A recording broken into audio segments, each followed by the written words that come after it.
الحمد للہ وحدہ لا شریک لہ والصلاة والسلام علی من لا نبی بعدہ۔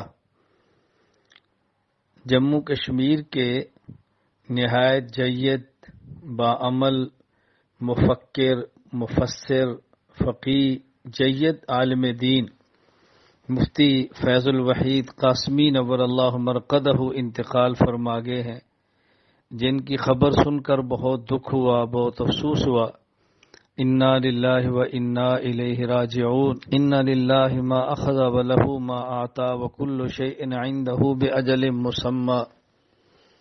اللہ رب العزت ان کی مغفرت فرمائے، درجات بلند فرمائے، آخرت کی منزلیں آسان فرمائے، ان کے تمام دینی اعمال کو اپنی دربار میں قبول فرمائے، ان کے تلامذہ متوسلین محبین کو ان کے لیے صدقہ جاریہ بنائے۔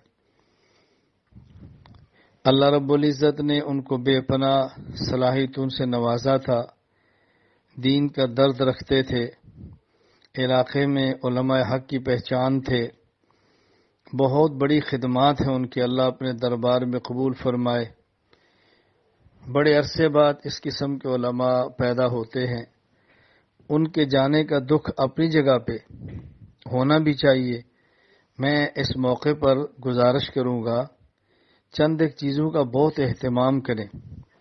نمبر 1، حضرت مفتی صاحب کے اہل خانہ یا ان کے تعلق والے احباب سے تعزیت کریں، حضرت کے لیے مسلسل اصال ثواب کریں، ان کے لیے مغفرت کی دعا کریں، ان کے ادارے کی ترقی کی دعا بھی کریں، کوشش بھی کریں۔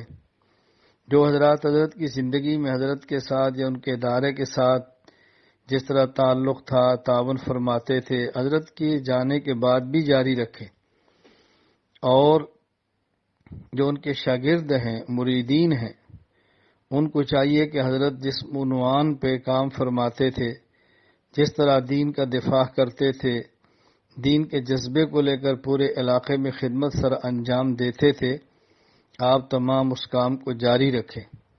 حضرت کی راحت اور خوشی اسی میں ہے۔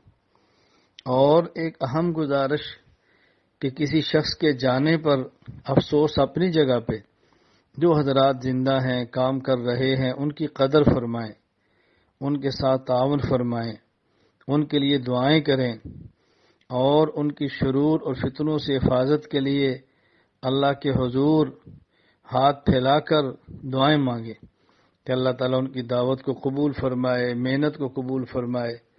اللہ تعالیٰ ہم سب کو اپنے اکابر کے نقش قدم پر چلنے کی توفیق عطا فرمائے۔ السلام علیکم ورحمۃ اللہ وبرکاتہ، وآخر دعوانا الحمد للہ رب العالمین۔